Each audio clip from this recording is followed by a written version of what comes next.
കണ്ടോമ്മേ, അരുണിന്റെ ഭാവം കണ്ടോ? ഞാൻ ഇനി അശ്വതിയെ വിളിക്കും, കാണും എന്ന അഹങ്കാരല്ലേ ഈ മുഖത്ത് കാണുന്നേ? അല്ലേ അമ്മ പറ.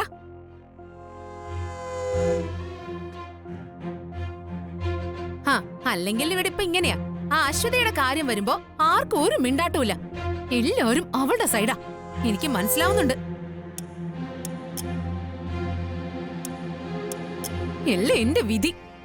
അനുഭവിക്ക എന്നെ. ഐശ്വര്യ, വെറുതെ കരയില്ലേ? ഞാൻ എങ്ങനെ കരയാതിരിക്കും? ഞാനിത് എങ്ങനെ സഹിക്കും? അമ്മേ, ഐശ്വര്യ പോട്ടെ, കണ്ണു തുടക്കി.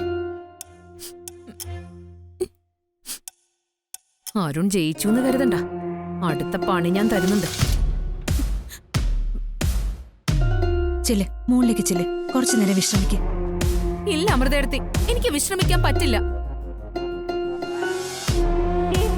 എന്റെ വയറ്റില് ഒരു കുഞ്ഞുള്ളതാ. അതാ വിശ്രമിക്കാൻ പറഞ്ഞത്. ഇല്ല അമൃതേടത്തി, എനിക്കും ഇളമയിൽ കൊള്ളണം. എന്നാലേ എന്റെ വയറ്റിലുള്ള കുഞ്ഞിനും ആരോഗ്യം ഉണ്ടാകൂ, സുഖപ്രസവം നടക്കൂ. അതൊക്കെ ശരിയാ. അപ്പോ പുറത്ത് നടക്കാൻ പോവാ ഞാൻ. അതൊക്കെ നല്ല കാര്യം തന്നെയാ. അമ്മേ, ഞാൻ പറഞ്ഞ കേക്കില്ല. അമ്മ അരുണിനോട് പറ എന്നോടൊപ്പം പുറത്ത് നടക്കാൻ വരാൻ.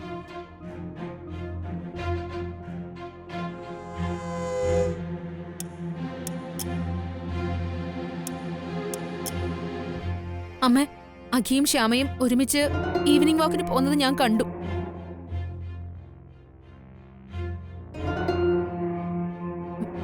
അപ്പോ എനിക്കും എന്റെ ഭർത്താവിനൊപ്പം തന്നെ നടക്കാൻ പോണം.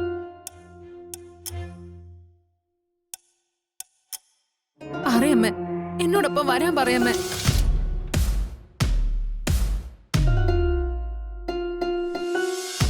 അരുൺ, അതമ്മേ, എനിക്ക് അത്യാവശ്യമായിട്ട് ഒരു സ്ഥലം വരെ പോകാനുണ്ട്. ആ സ്ഥലം എനിക്കറിയാം. അശ്വതിയുടെ അടുത്തേക്കല്ലേ? അത് ഞാൻ വിടില്ല. അരുൺ, നമുക്ക് പോവാം. ഐശ്വര്യ, നീ കൈവിട്ടെ. അരുൺ, എന്താ ഇത്?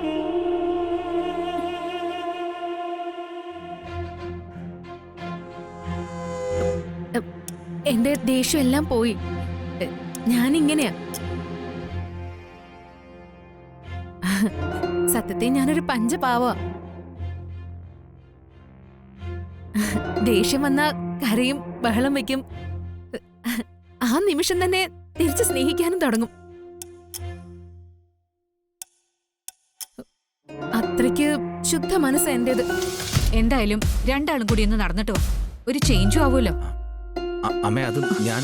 അരുണെ, തർക്കിക്കാൻ നിൽക്കണ്ട, ചെല്ല്. ഐശ്വര്യോടൊപ്പം ചെന്നേ അമ്മ പറയുന്നൊന്ന് കേക്ക്.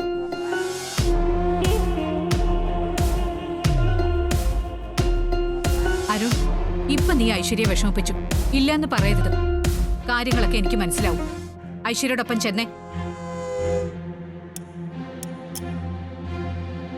ചെല്ലരുൺ.